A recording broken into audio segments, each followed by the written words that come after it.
In today's uncertain world, financial readiness isn't a luxury, it's a necessity. Hosted by Jorge Diaz, a U.S. military veteran and trusted financial coach with over 20 years of leadership experience, the Valor Guard Financial Weekly teaches you how to protect your future, reduce debt, and build lasting. Subscribe now. Your mission for lifelong financial strength starts here.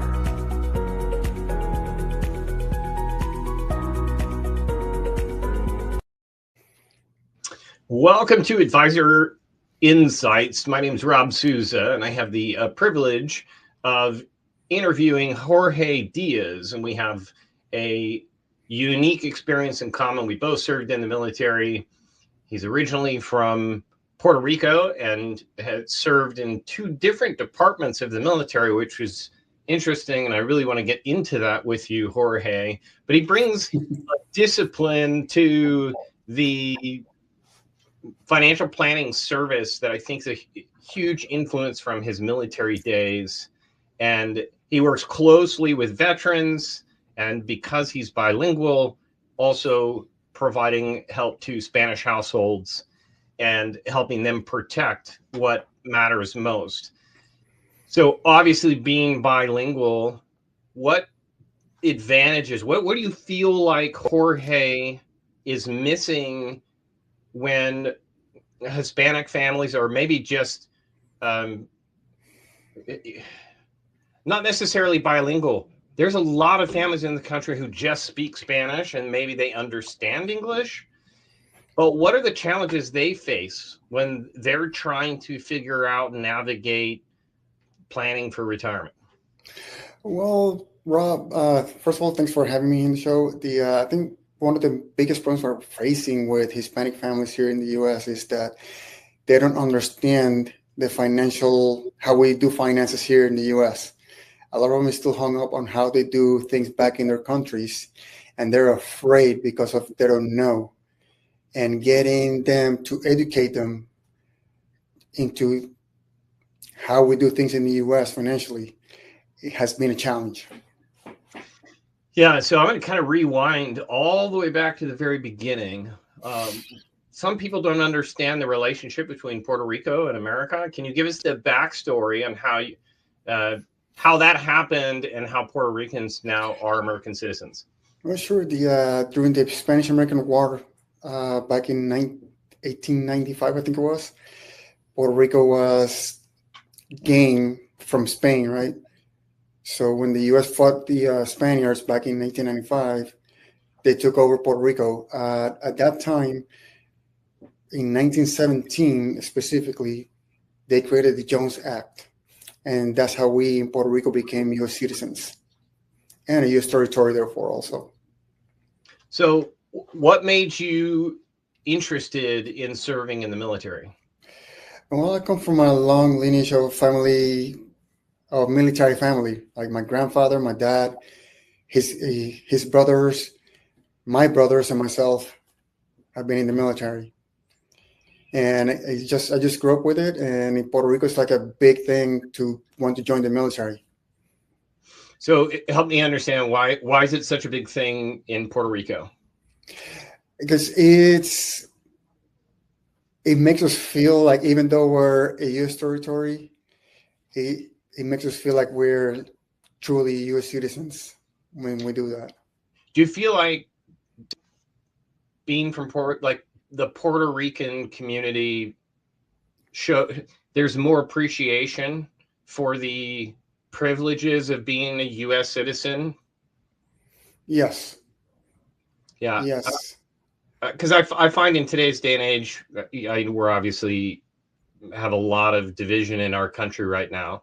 But lately, in the last at least 2 or 3 years, we saw I would say, patriotism in this country begin to struggle. And I see a lot of patriotism in Puerto Rico. And I served alongside quite a few of my teammates, and I was in transportation, and they just seem to be so much more grateful for the freedoms that being a U.S. citizen provides.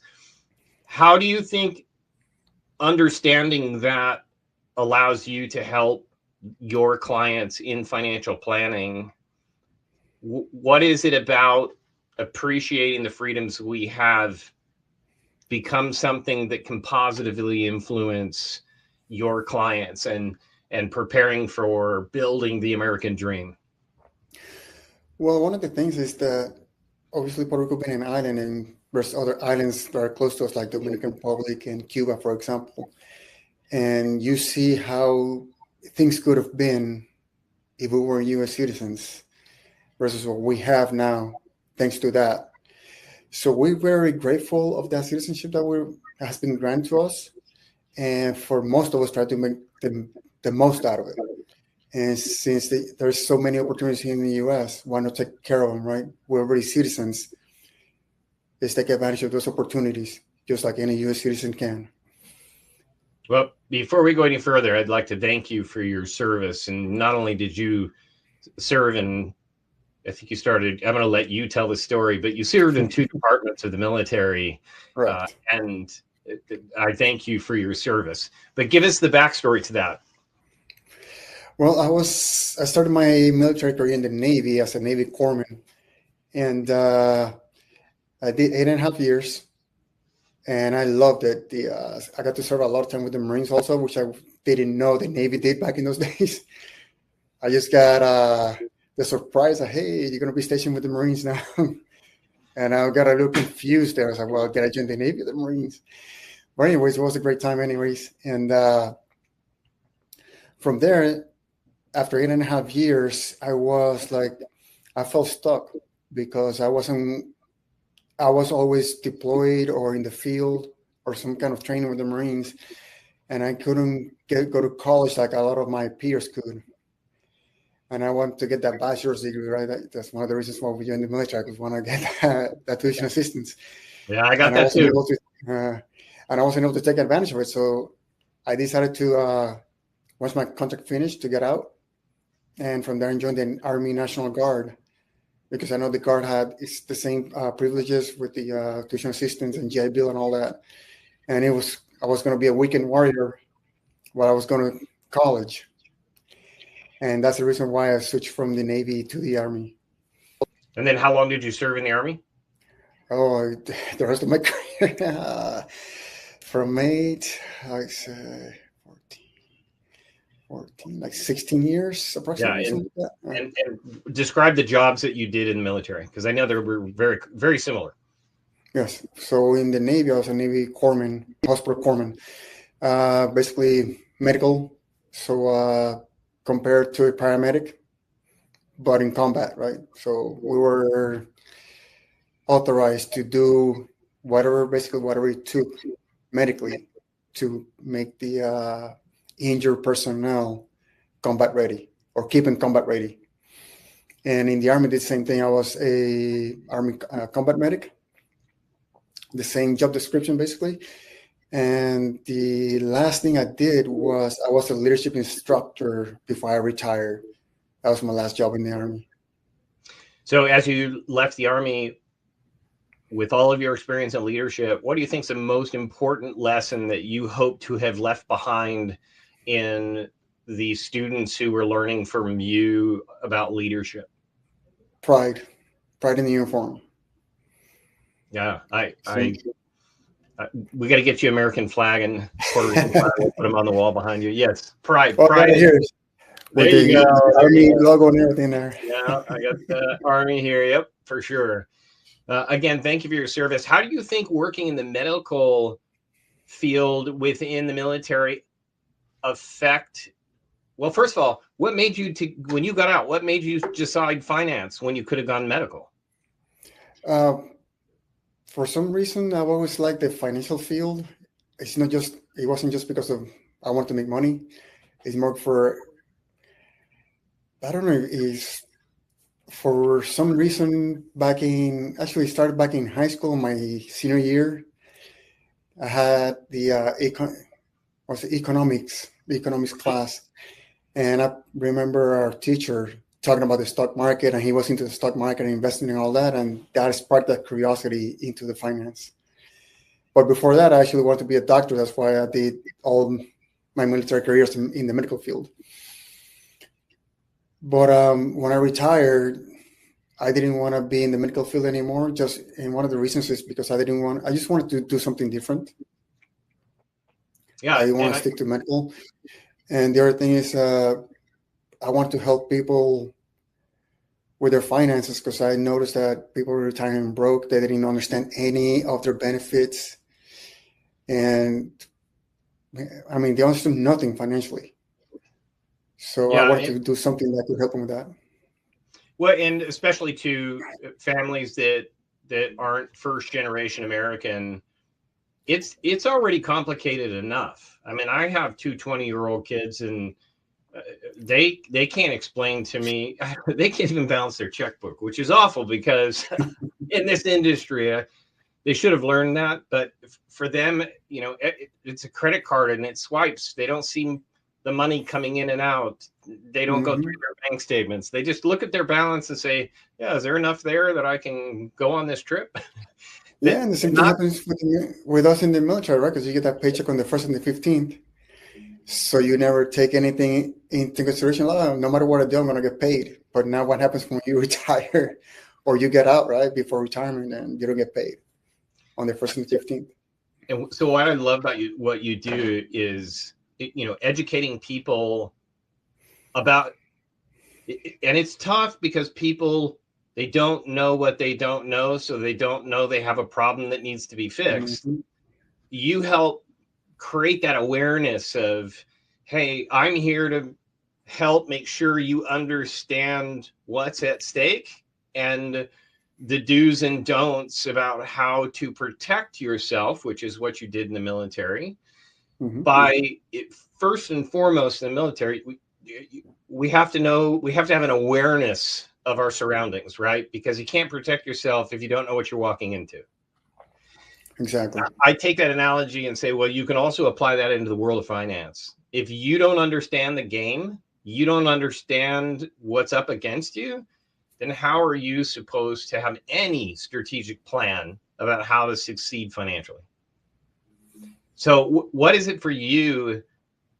What, if you had to identify like the biggest challenges that your clients, you've helped them with, that they've been either ignoring or unaware of, where you've been able to step in and make the biggest impact, what would you say those top couple things are? Number one, I think helping them understand life insurance. It is such a complicated topic, and people don't see the value in it because there's never been taught, a value has never been taught for life insurance. It seems like they're just told, like, hey, you just need it and that's it, but why? Do you have experience with clients who didn't, and something happened and you had to help them through the circumstances of learning the hard way the value of life insurance? I haven't had somebody like that yet. What I've had so far is someone not have enough coverage, and for that to happen, some similar. They don't go to the extent of going bankrupt, but their finances take a really hard hit because we don't take into consideration. No one takes into consideration how much of death affects the person you leave behind. Yeah, if we have mandatory medical insurance in this country, we have mandatory auto insurance in this country, and I could go on and on. Yeah. Why do people not see the value in life insurance? It's the one insurance you're guaranteed to use. It is, but they think that the value they see is when they die, and that's it. But with everything that's happened nowadays and the changes with the financial system and everything, now we have long-term care that can be tagged on to life insurance.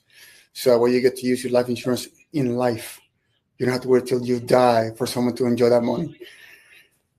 Yeah, and in the military, there's a camaraderie there because we're fighting alongside our brothers, and you have to be willing to trust the people around you to do what's in the group's best interest. And I think that's why you gravitate towards working with families because the family unit is kind of symbolic of our military units.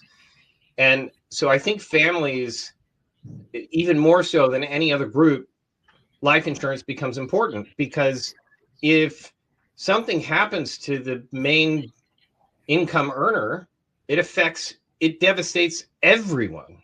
So decisions financially that you make have an impact on everybody in the family, including, and most importantly, kind of the next generation. Do you find that families value life insurance more so than individuals? I find that that's not the case because most people don't really understand it. People that have some kind of education on it, they do understand the value in it, but most people don't. They just see it as an expense. And I can give you an example with my own family. My wife thought that life insurance was an expense until I actually showed her how powerful of a tool this is if done correctly. Correct. So, yeah, and there's a big debate about, insurance being an investment, because I know there's term insurance and then there's cash value insurance. Can you explain the difference?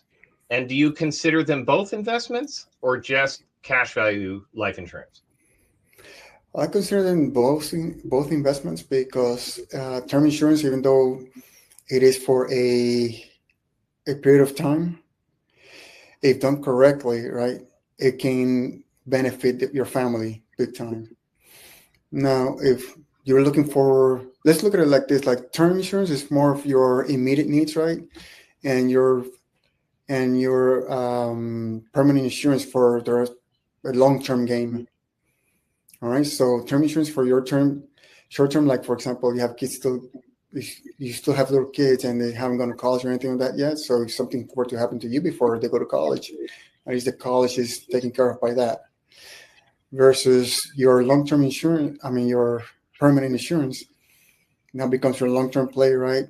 You have your cash value, so you can use that to supplement your what's called your retirement, if need be, and so on and so forth. Also, leave something for your family if something were to happen to you prematurely.